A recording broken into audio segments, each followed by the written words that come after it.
뉴질랜드 정부는 현재 650명 선인 신규 경찰 모집을 3년 안에 1,800명으로 늘립니다. 시진핑 중국 국가주석이 오늘 평양을 방문합니다. 세계 3대 신용평가사 피치가 올해 한국의 국내 총생산 GDP 성장률 전망치를 연초 제시한 2.5%에서 2%로 내렸습니다. 이상 이 시간 주요 뉴스입니다. 뉴질랜드 뉴스입니다. 정부는 현재 650명인 신규 경찰 모집을 3년 안에 1,800명으로 늘릴 것이라고 밝혔습니다. 자신다 아던 총리는 지난 2017년에 우리 사회를 안전하게 지키기 위한 일환으로 경찰 모집 인원을 1,800명으로 늘릴 것을 표명한 바 있습니다. 스튜어트 내시 경찰청장은 이 목표 달성을 위해 많은 노력을 하고 있다고 말했습니다. 그는 뉴질랜드 경찰 서비스를 재건해야 한다는 것을 알고 있기 때문에 가능한 한 빨리 더 많은 경찰을 훈련시키는 것이 목표라고 덧붙였습니다. 국민당은 이러한 정부의 포부에 대해 달성하기 어려운 목표라고 비판했습니다. 오클랜드 도심 지역에서 곧 개장될 새로운 주택 형태가 공개됐습니다.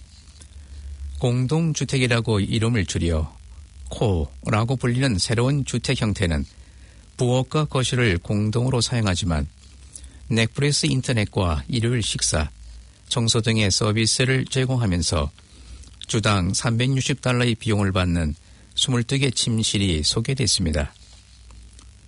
침실의 크기는 승용차 주차장 크기보다 작은 2평 정도의 7평방미터 크기입니다. 지금까지 주택 개념으로는 이해가 되지 않을 공간과 생활 방식이지만 점점 변화해가는 생활 패턴과 바쁜 일상생활 그리고 새로운 개념의 거주 방식으로 변해가는 현대 사회에 잘 어울릴 수 있다는 평도 있습니다. 국세청인 아일드는 이번 회계연도 기간 동안 약 95만 명의 뉴질랜드 사람들이 $4,200만 정도의 세금을 더 냈던 것으로 밝히며 투자자들의 세금 코드를 수정하기 위해 저촉할 예정입니다.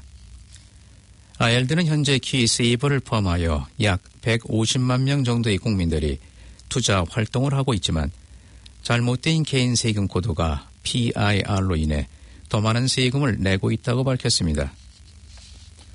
55만 명 정도의 국민들은 적게 세금을 납부하여 1인당 $80에서 $90 정도 더 납부해야 하지만 세금을 더 많이 낸 사람들의 수는 이보다 거의 2배 정도로 1인당 평균 $44 수준입니다.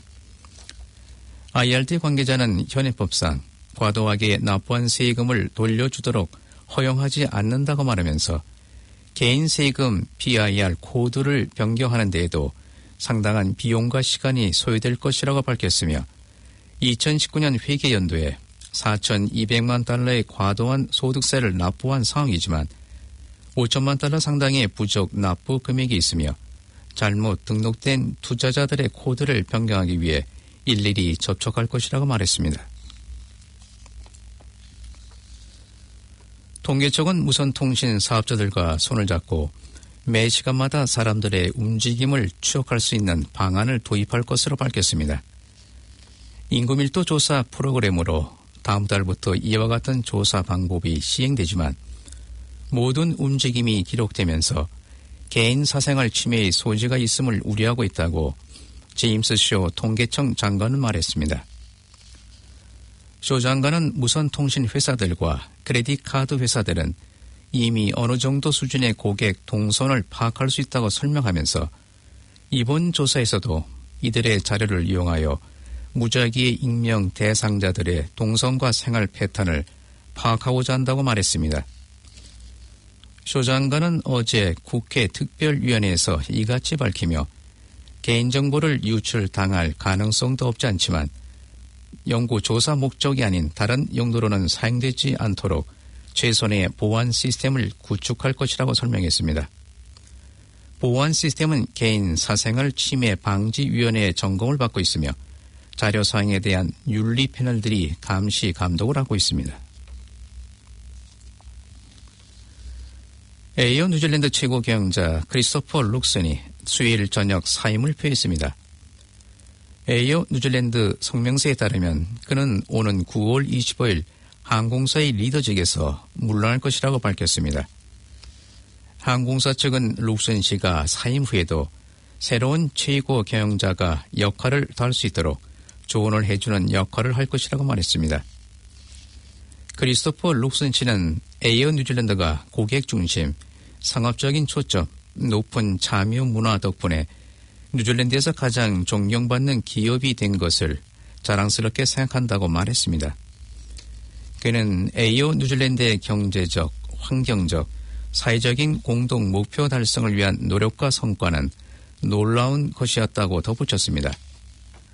룩슨 씨는 현재 총리의 비즈니스 자문위원회 의장을 맡고 있으며 주요 경제 현안에 대해 총리에게 자유롭고 솔직한 자문을 제공하고 있다고 말했습니다.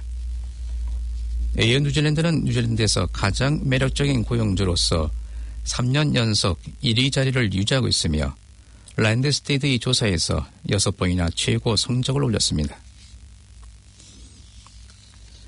새로운 성면이라고 불리는 위험물질 먼지에 적어도 1000명 이상의 작업자들이 작업 현장에 노출되어 있는 것으로 알려지면서 경종이 울리고 있습니다. 인조 대리사라고 불리는 엔지니어링 스토어는 이제는 부엌이나 욕실, 세탁실 등의 벤치톱으로 사용처가 상당히 많이 늘어나고 있습니다. 가공이 된 상태의 인조 대리석은 전혀 무해하지만 절단하거나 마무리하는 가공 과정에서 농축된 실리콘 미세먼지가 상당히 많이 발생합니다. 호주의 퀸슬랜드에서는 관련 작업자들이 이와 관련된 질환으로 급속하게 피해자들의 수가 늘고 있으며 170명의 젊은 작업자들이 폐 질환으로 앓고 있고 질환의 진행 속도도 빠르게 진행되고 있습니다. 기침이나 감면 같은 증상은 전혀 없지만 움직일 때마다 조금씩 숨이 막히거나 계단을 올라갈 때 숨이 차는 등의 증상이 있습니다. 아직까지 뉴질랜드에는 이런 작업 환경에 대한 기준은 없지만 작업 인구 대비 최소 1000명 정도가 농축 실리콘 먼지에 노출되어 있으며 150에서 250명 정도는 심한 상황에 노출되었을 가능성이 있는 것으로 추정되고 있습니다. 산업안전 워크세이프는 이 문제를 심각하게 받아들이고 있으며 인조 대리석 취급 업소들을 대상으로 점검을 할 예정입니다. 웰링턴 소재 사업장에서 지난 2017년 1월 거의 3m 높이의 사다리에서 작업 중이던 근로자가 떨어져 사망한 사고에 대해 업체는 $50만 이상의 벌금형을 선고받았습니다. 웰링턴 지방법원판사는 센트레포트 리미티드 회사가 컨테이너 수리를 위한 안전한 시스템을 구축하지 않아 작업자가 사다리에서 떨어져 사망했다고 말했습니다. 사고 당시 컨테이너의 지붕에 접근하는 데 사용된 사다리에서 작업 중이던 사람이 아래로 추락해 콘크리트에 머리를 부딪혀 사망했습니다. 이 업체는 $506,048의 벌금이 부과되었습니다.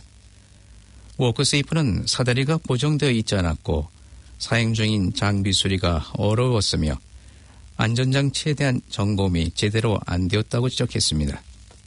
아울러 작업장에서의 중대한 위험에 대한 대비책으로 근로자를 보호할 수 있는 추락 방지 장치가 있어야 한다고 강조했습니다. 지금까지 전해드린 뉴질랜드 뉴스는 뉴질랜드 헤럴드, TV 앤드 스토프 뉴스허브에서 간추렸으며 그 밖의 뉴스는 KBS와 펜앤마켓에서 간추렸습니다. 오늘의 환율 정보입니다. 뉴질랜드 달러 대비 원화의 기준 환율은 767원 67전, 한국에서 보낼 때 775원 34전, 한국에서 받을 때 760원 00전입니다. 끝으로 날씨입니다. 오클랜드로 오늘은 비가 오겠으며 가끔 많은 비가 오겠습니다. 낮 최고 기온은 18도로 예상됩니다. 금요일은 내일은 때때로 비가 오겠습니다. 오후에는 약간의 비가 오겠습니다. 아침 최고 기온은 7도, 낮 최고 기온은 18도로 오늘과 같겠습니다. 지금까지 한우성이었습니다.